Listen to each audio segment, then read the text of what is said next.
65 battle bombers come into Bradley Field, Connecticut from Europe with more than 1,000 veterans of the Continental Air War. Home at last with 30-day furloughs. It's a dream sealed with a kiss.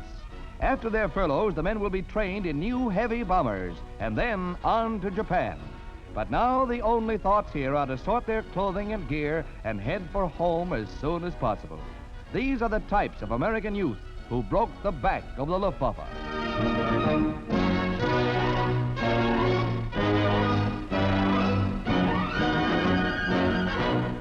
Mascots will have a rest, too, before they go on to war in the East.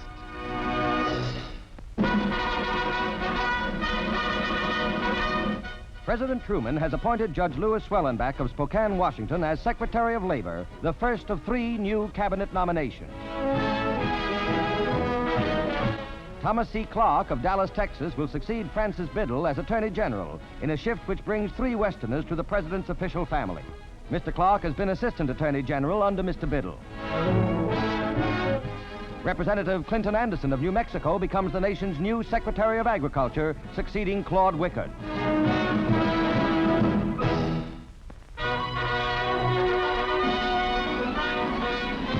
Secretary of State Edward R. Stettinius calls for full liberty for people throughout the world. The 4 freedoms stated by President Roosevelt: freedom of speech, freedom of religion, freedom from want, and freedom from fear, are, from the point of view of the United States, the fundamental freedoms which encompass all other rights and freedoms. The United States government will work actively and tirelessly, both for its own people and through the international organization for peoples generally, toward the protection and the promotion of these rights and freedoms.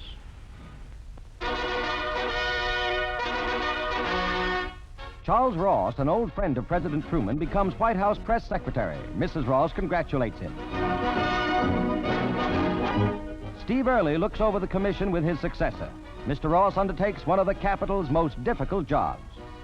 One of the president's forward-looking acts is to seek the advice of former President Hoover in the administration of food relief to Europe. Arriving at the White House, Mr. Hoover is greeted by the president, who will benefit by Mr. Hoover's vast experience in food administration during World War I. A wise counselor in time of need.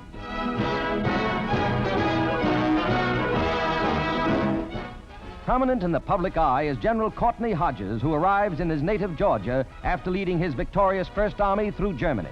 He receives an ovation from the citizens of Atlanta.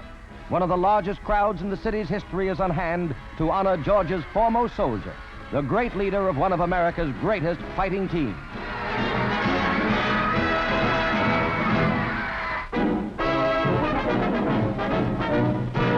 Sensation of this year's baseball season is one-armed Pete Gray of the St. Louis Browns. Despite his handicap, Pete asks and gives no favors, standing right up there with the best of them. He played 2 years for Memphis and came to the big leagues on his own merits. His arm was lost when he was 6, but that didn't kill his spirit nor his dreams of making the big leagues. His batting average is good, though most of his hits are singles. Even when he grounds out, he gets the plaudits of the crowd.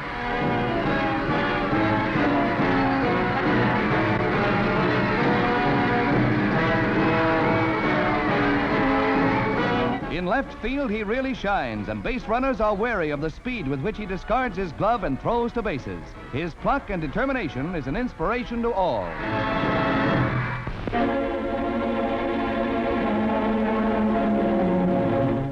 Heroic dead of a combined Army and Marine force mark the grim battlefield of Okinawa, where one of the bloodiest engagements of the war is being fought.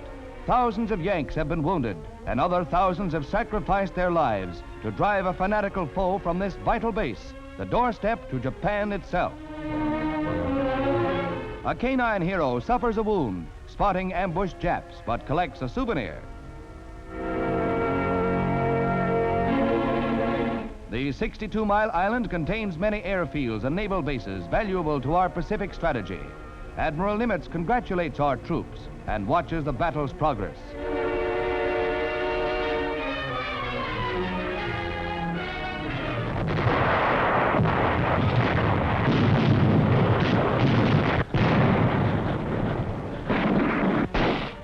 Along the Jap southern defense line between Naha, Shuri, and Yonabaru, the Yanks advanced slowly, facing one of the fiercest artillery barrages of the war.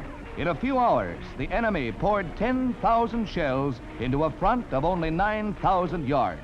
Each small advance is gained by sheer grit in the face of withering fire from a suicidal enemy being slowly hammered back into the hill.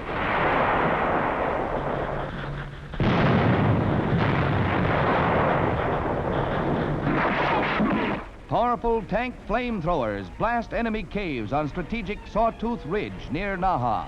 Newsreels, Signal Corps, and Marine cameramen risk their lives to film the furious action near Sugarloaf, Conical, and Chocolate Drop Hills, and other cave-entrenched Jap positions.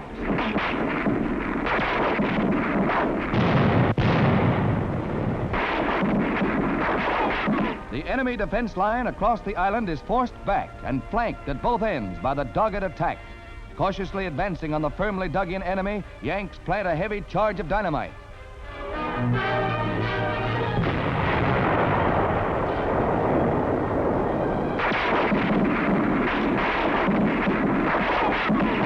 Tens of thousands of dead Japs litter the battlefield. In the southern part of the island, less than 25,000 of the original garrison of 80,000 Japs are cornered.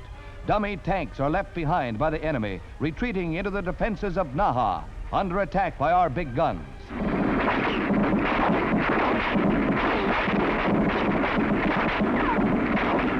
The going is brutal and our casualties are high, but Okinawa stands squarely across the road to Tokyo and the China coast. It's the next big step toward victory over Japan, a victory that can only be won by work, war bonds, and heroic sacrifice.